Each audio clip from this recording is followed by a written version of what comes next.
Live Unrehearsed on CJAD 800. Brought to you by Marco Vendramini of IG Private Wealth Management. MarcoVendramini.com. And good afternoon. Welcome to Life Unrehearsed. I'm Matt Delvecchio, specializing in life transitions, downsizing, and the senior living industry. And I'm Corey Sirota, clinical social worker and psychotherapist, specializing in grief and loss. Coming right up on the first half of today's show, Tracy Wing's son was shot and killed by police just over 2 years ago, and she's still trying to get answers. We'll be hearing from Tracy and how her incredible perseverance will not only bring answers, but may indeed improve police training and the way crisis situations are de-escalated. Corey, another beautiful weekend, and weather-wise, it has been a fantastic summer. And talk about beautiful, you did such a special bereavement camp last week. The feedback has been phenomenal. And in that, you launched your very own grief journal. Tell us about that. That's correct, Matt. I'm very excited. It's my second publication, and thanks to the support of the Myra's Kids Foundation and the Canadian government, we were able to create a journal. I call it a Just Write journal, WRITE, but it's activities for children of all ages to write, draw, process their grief and their grief experience. It can be done with the help of a caregiver, or it can be done alone. There's very specific guidelines. We're looking to launch it. First, we gave it to the campers who attended, and now we'll be looking at launching it all over the city so that we can help as many bereaved children as humanly possible. You know, I've read through it. Very smart, by the way, and it's just a way for bereaved children to communicate and let their expressions out there. So congratulations, really super job on that. What do we have coming up on the second half? On the second half, we're going to chat with Susan Marks. She's no stranger to Life Unrehearsed. She's been on the show before, but she's going to talk about back-to-school anxiety. But not like back-to-school anxiety like we've talked about it in the past, because whether you have the parents or the kids who are experiencing it, there's no question that this year returning to school is coming with all sorts of challenges. So she's going to help us navigate that. That's coming up after the 4:30 news. Yeah, every parent is talking about it if you've got kids going back, so we're looking forward to having Susan on after the news. All right, now, on July 25th, 2018, a little more than 2 years ago, Riley Fairholm, at the age of 17 years old, was in distress. He was living in Brome Lake. It was late at night, and on an industrial road, and SQ officers were called in. Riley had a BB gun. He was not in a good mental state, and some would say this was a cry for help. Well, just 61 seconds after the arrival of the first SQ officer, Riley was shot in the head from 100 feet away and died. Well, it's such a terrible story, and we have Riley's courageous mom, Tracy Wing, on the line. Tracy, welcome back to Life Unrehearsed. Well, thank you very much for having me. First and foremost, Tracy, sorry for your loss again. You were courageous enough to come on our show about a year and a half ago, and incredibly, you are still waiting for some answers surrounding your son's death. But for our listeners, maybe, can you bring us back to that fateful day, July 25th, 2018, and you received a text from your son in the middle of the night? Yes, it was around 1:40 in the morning on the early morning of the 25th of July. It was a simple text message saying that he loved me, and probably any parent out there who has teenagers, they all have code words that they know when their children send them that there's a need for help. So I got up and just had the need to go look for him, and I just happened by chance to come upon the scene, and my son had already been killed, but there was a lot. The police wouldn't tell me that it was really him, and so I've learned so much more information since that night, but basically that night the police did shoot my son. They eventually told me that because he was in crisis and was holding a BB gun or a I guess that you thought, well, whether they knew it was a BB gun or not, you now know what it was. This is, again, I will offer my condolences on this really, really tragic and untimely death of your son, Riley. So what else do you know about what happened around what was going on with your son? I understand he was walking the streets in distress. Yeah, so eventually I came to find out approximately 18 months later, which... because it could hinder the investigation. Riley is the one that actually did call 911, and he told the 911 operator that there was a teenager in crisis who was screaming and had a firearm. So there were no other calls into 911 saying there were no gunshot sounds or anything like that. He also mentioned to them that that the person, he never said that it was himself, but he said that the person was walking towards Cowansville. And the police, what I came to find out was that 3 police cars came with 6 officers. They met shortly. They called the special coordinator who has the long gun, who's like the sharpshooter, if you will, who's specialized in these types of interventions. And 20 minutes later, after Riley called, they shot him. So once the police officers visualized him, they had to stop their cars, get out of their cars, and the police officer who shot him said that it was necessary to kill him. So the prosecutor decided that there was not enough evidence to make a criminal allegation because Riley was brandishing a weapon and was waving it in with his arms and did not obey the command to drop the weapon. So we're talking with Tracy Wing, the mom of Riley Fairholm, who passed away a little more than 2 years ago, and he was killed by an SQ officer. And Tracy, for some, they are calling this a suicide by cop. But, you're Riley's mom.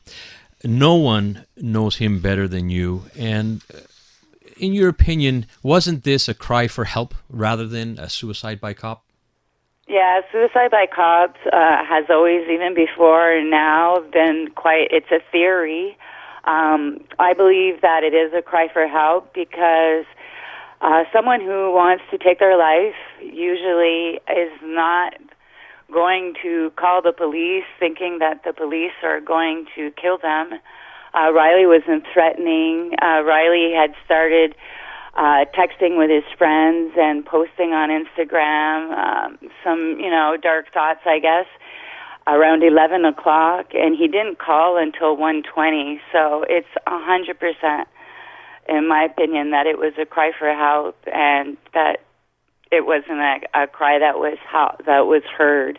And it's still unreasonable to me that it was necessary to kill him. From the declarations that I've heard from the police officers involved, Riley wasn't threatening. He was churning in circles. He was pacing. He was shouting.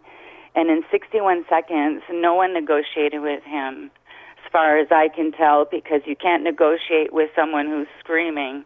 You have to be able to talk to these people that are in crises. Fair enough, and you've just reiterated the fact that 61 seconds before he was shot. So there's no question that this is something that is completely unfathomable.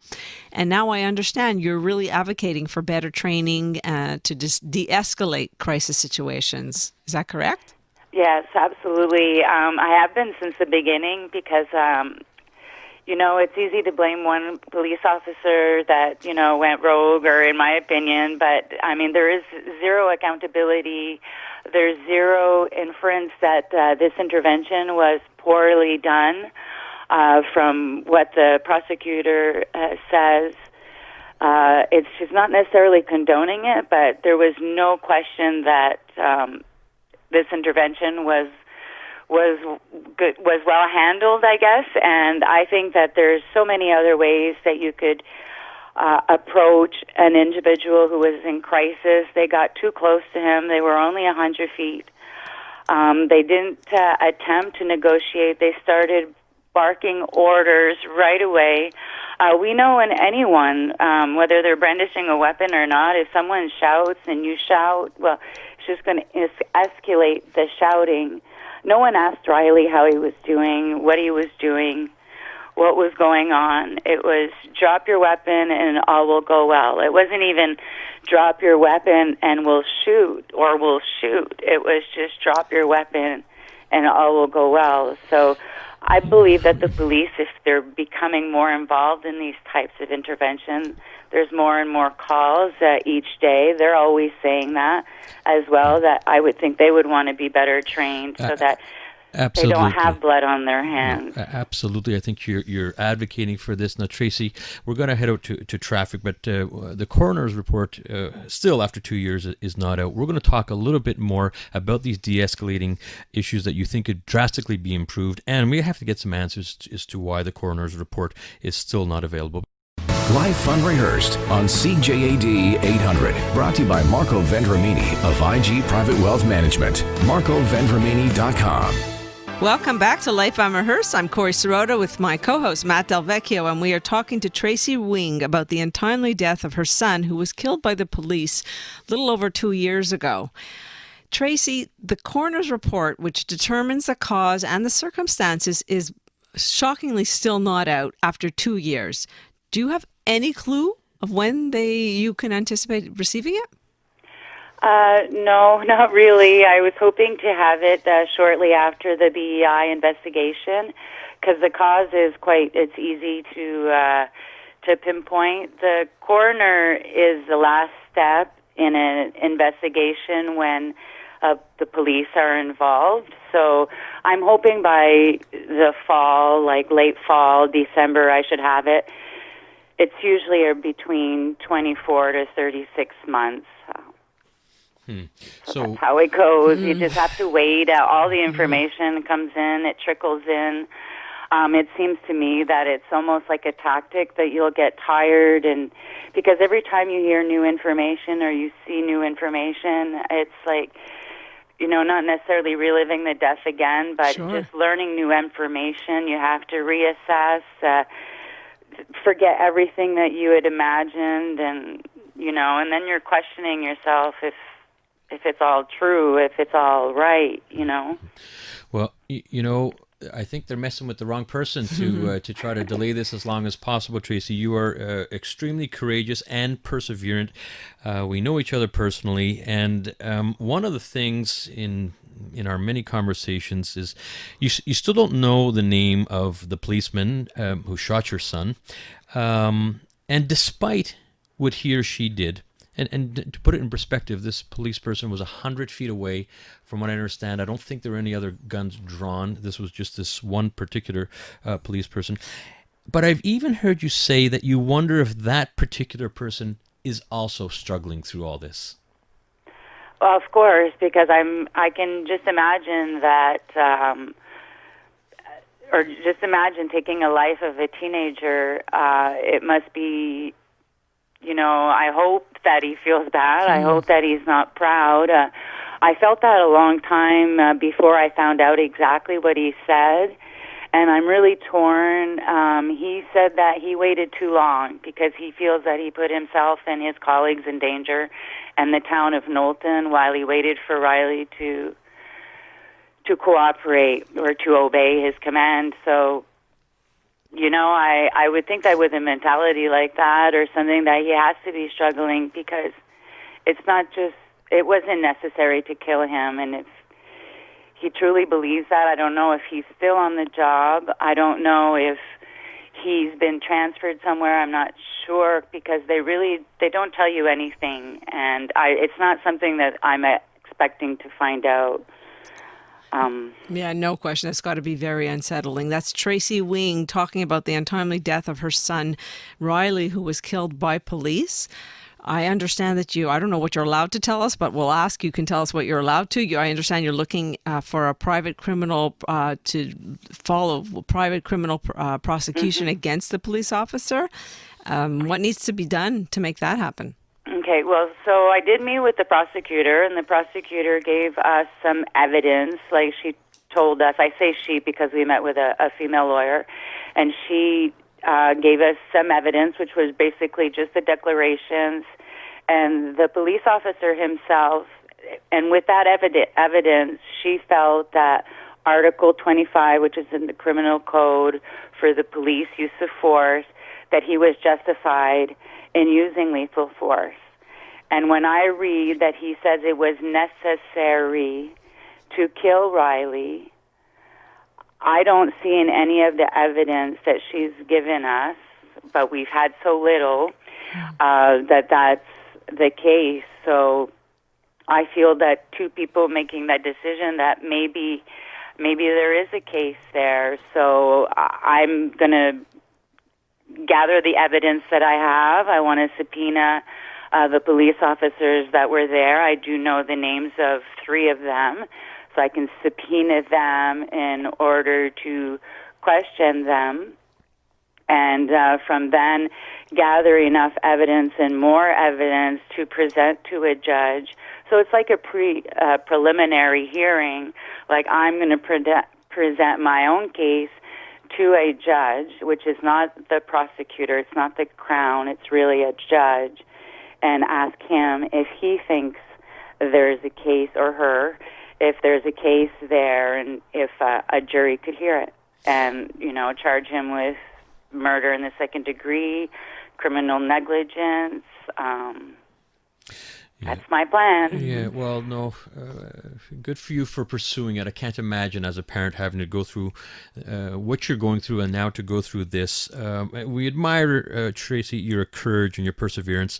We're just wrapping up, but this will hopefully not only lead to justice for Riley, but, Tracy, it will lead to justice for others if the system gets cleaned up, wouldn't it?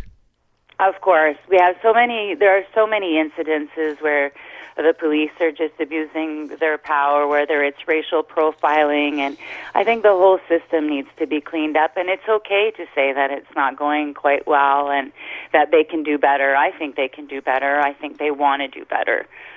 So yeah. I believe that. No, absolutely. And we have to, you're also a first responder, right? And so you are involved in a lot of this, and you see it from a different perspective, not just from a mom.